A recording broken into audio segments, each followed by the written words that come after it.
Frey waka. Yeah, that's what I thought. See, Frey waka. you think it's Frey Waka? Yeah, I think it's Frey waka. I think it's Waka Waka. Want to hear a funny ass joke? Waka waka. All right. Frey waka. Yeah, well, let's go with that. They don't say it in the movie, so like, Do they not? I don't think so. They might. They might. Fuck. If it's a Gaelic word, they probably maybe say it. Oh, it means roots. It's like a phonetic spelling. I did see that. That's the only thing on IMDb that says, like in the trivia section, is this is like a phonetic spelling of a word that means roots. Very cool. That's it. That's cool. all I know. That's the extent of my knowledge on Earth. Like, I know nothing else. Yeah, okay. And I don't even know if that's true. Some madman could have put that there. Yeah. So, okay, this this is definitely a Kaylee movie.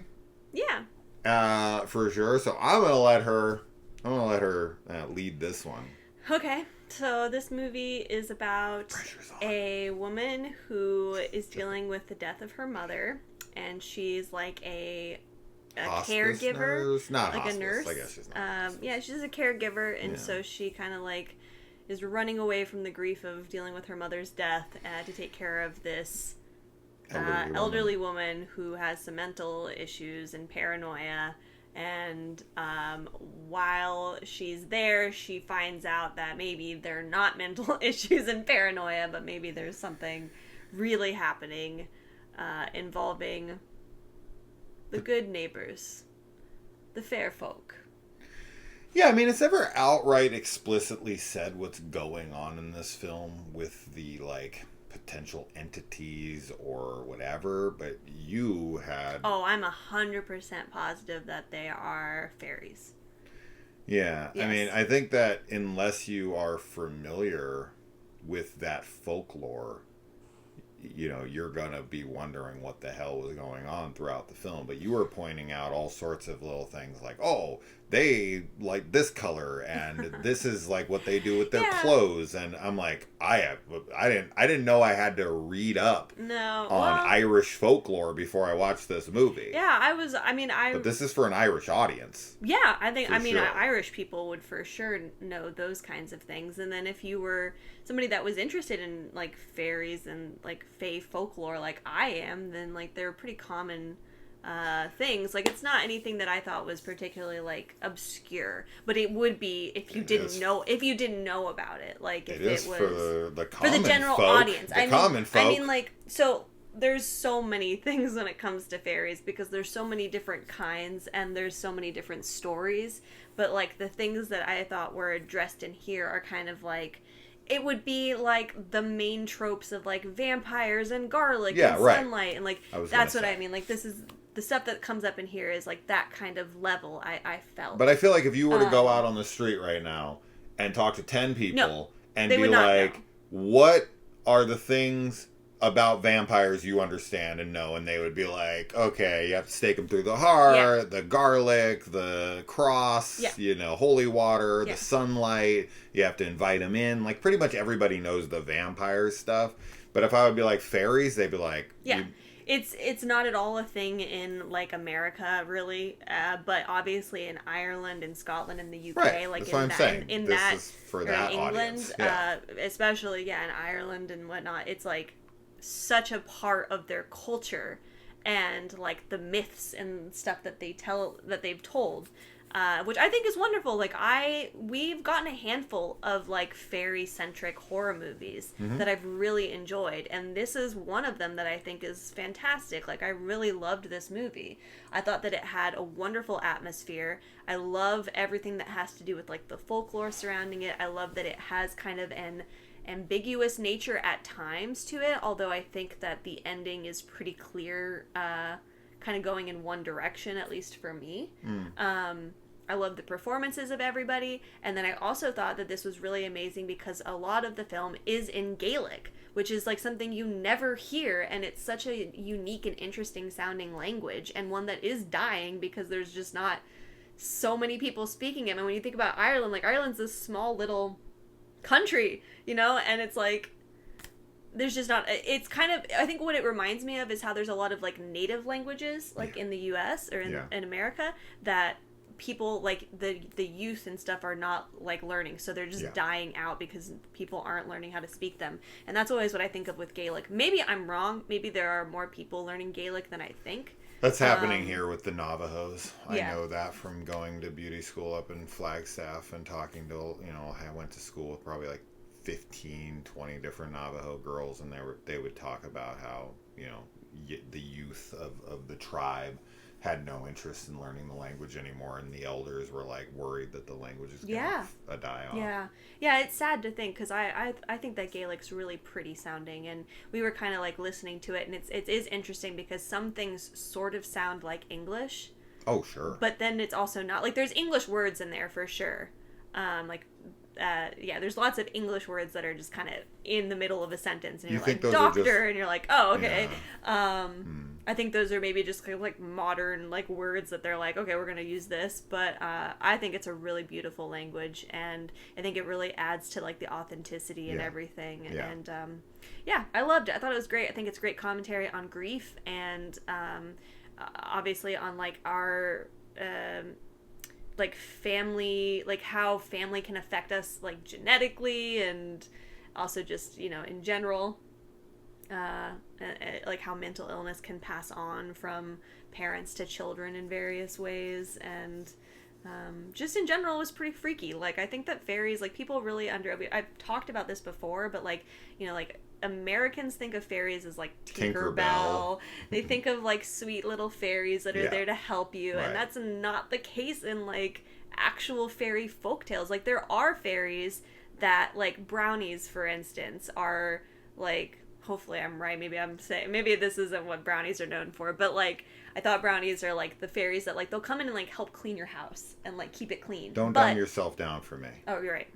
But if you don't keep your house clean, then they get angry and can get kind of like vindictive about it, right? So it's like with fairies, it's always like this double-edged sword where it's like sometimes you read stories about them being helpful to humans, but a lot of the time it comes with a price. Or, they're tricksters, where it's like, that's always this, like, if you make a deal with them, they kind of can twist the deal. Like, so you're like, bring this person back to life, and it's like they bring back them as a zombie or something, right? So there's, like, that kind of, like, there's always these loopholes, which I think is really fascinating. Like, they're just, it's, like, the actual fairy folklore is really fascinating, and not the versions that we know from, like, Americanized, like, as we said, Tinkerbell or whatever. Yeah. So I loved that we got a legit horror movie with fairies.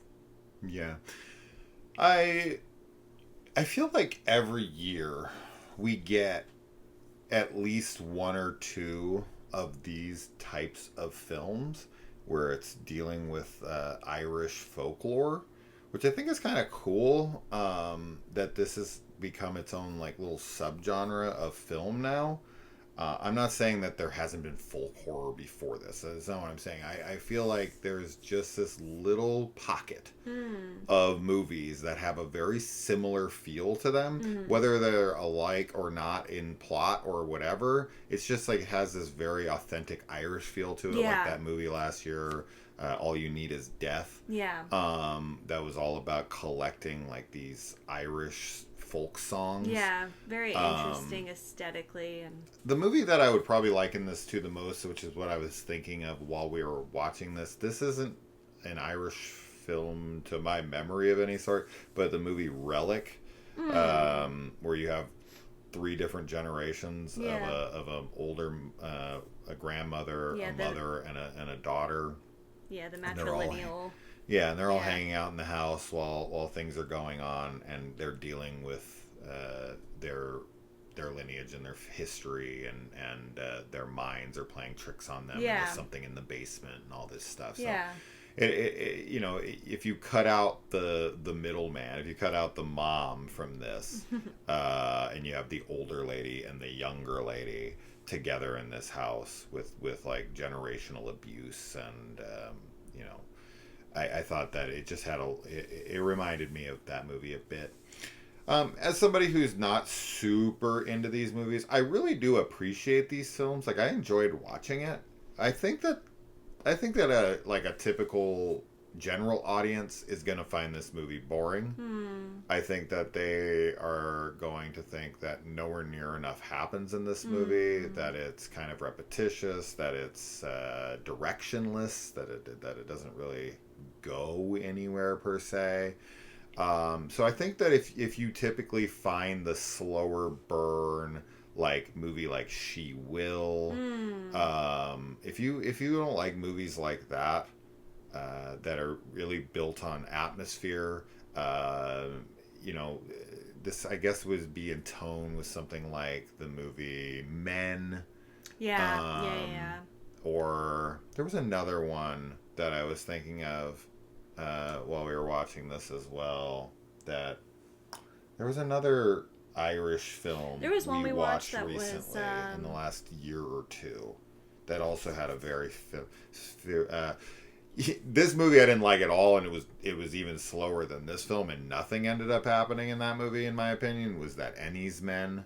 That has that kind of feel to it as well. Shepherd is probably my favorite we've ever watched. These are all for me, these all fall in folk horror, like in that subgenre, which I was just talking about, like wanting to watch more of. Unwelcome Fairies? Unwelcome was fairies, but Unwelcome is more of like a. That's a creature feature. It's a creature feature. If you expect to see anything in this movie, it's not like this. This one has like some psychological aspects to it as well. Unwelcome was fun though, but I was gonna say it's a little bit more like crowd pleasy, I guess. Like kind of like it's not a blockbuster, but it's like I don't know, a little bit more actiony and stuff. And like there's it's more suited for a general audience. You're Not My Mother was one that we watched a few years ago that I quite liked. Yeah, I did like that one. I was going to say, people that, if you're not into, like, I think folk horror has a really specific audience.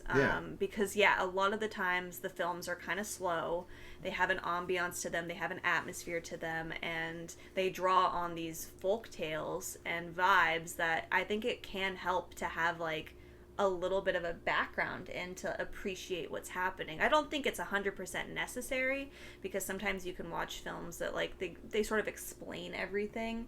This one, I think it explains things enough that like even if you're like I don't know anything about fairies, I think you'll still be able to follow along like what's happening, obviously. But it definitely made me kind of nerd out a little bit, because it was just cool to see these types of things incorporated. Because I don't think I've seen a movie where it was really done like that. We've definitely watched movies about fairies, like we were just mentioning, but not all of them. I mean, they do have some tropes that I would expect to see, but this one just had more of the stuff in there, and I thought that was really unique. And I actually thought there were some genuinely really creepy and unsettling moments. Visually. So... This has a very specific audience that's going to love it. If you are a big fan of folk horror, slow burn, family drama type films where you don't really need a whole lot of things happening, and you're a fan of like atmosphere. Caveat is also, I think, is that Irish? It kind of has that. Yeah, Oddity and Caveat are Irish, right? Yeah, it's just, it has that kind of vibe to it. I think then this is going to be this will be another film in your collection that you really enjoy. But for the most part, I do think most people are going to find this slow and boring. I wasn't one of those people. I find a lot to take away from movies like this. I like the slower burn, atmospheric, cerebral type of films. That's always been my bag. Now, I don't love these, right? Like, these aren't things that really land with me. I am always wishing that there would be just a little bit more to them in the creep factor. If we could just kind of pack on a little bit more horror. This is a tad too subtle for me at times. So there's not as much payoff in the areas that I would like there to be. But that is what as I said, like, I can't say that that's a fault of the films, because I feel like it is so common with these types of films. It's like every time I watch one of these, this is just the vibe these always give off. Yeah. A movie that kind of has a similar vibe, but with maybe a little bit more going on, like in it, is Daddy's Head. Mother May I would be another one that kind of has that kind of vibe to it too.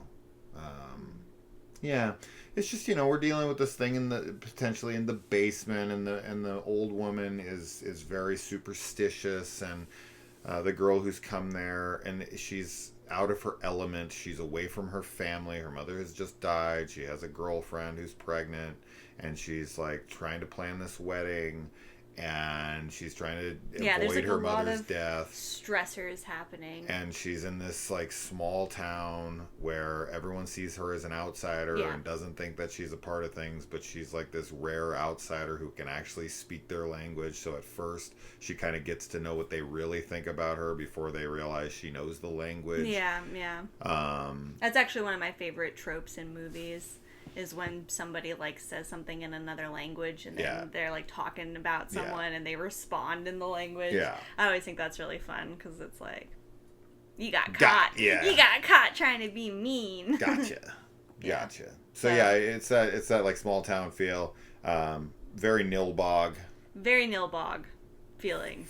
But serious Nilbog. Yeah. But like if Nilbog was scary. It's kind of funny because in a good amount of ways, this does remind me of Troll 2. No, don't say that because people will be like, what? But nothing like that movie in execution. But there are a good amount of plot elements to this that actually line up with Troll 2. No, there's no popcorn scene. No, there's nothing like Troll 2. This is, of course, nothing like Troll 2.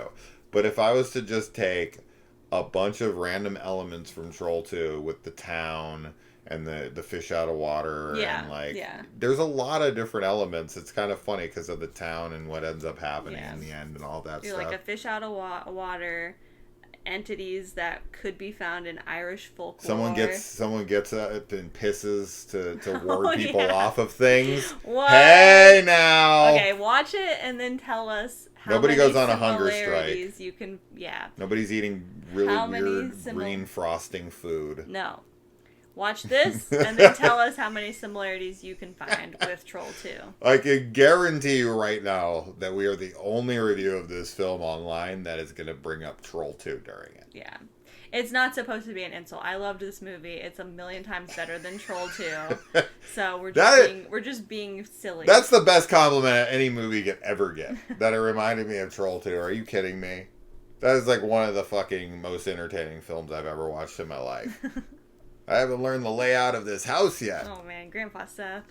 He is just the best. Yeah. The best scene in Troll 2, just really quick, is when they pull up to the homeless guy and they realize that it's not Grandpa Seth, like the kid. And then the family's like, come on, get in. And the sister's like, ugh, to him as they drive away. Giving, like, he's just so broken awful. On the side of the road. And the sister's like, ugh. I don't know why that gets me every time. It's so fucking mean. It's so awful.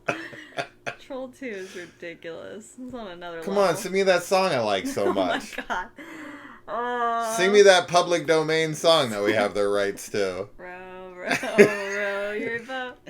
The way she looks when she's like, here, have a sandwich, and she looks like someone just fucking killed her dog in front of her. She is so... Anyways, enough of Troll 2. This isn't a Troll 2 We did a Troll 2 review. Right? Or did I just do it? I don't know. We watched it with the kids, so we should have done it. I 100% had to have covered it. If I haven't covered it on the channel, then I'm a failure at life. That's true. Yeah. That would be horrible. I 100% covered it. Yeah. But we didn't do it together? I don't remember. We need a revisited. If any movie needs a revisited. Troll 2. Yeah. Anyway. So... Waka. Yeah, Waka. If you're like, that doesn't sound up my alley, and you haven't seen Troll 2, do yourself a favor.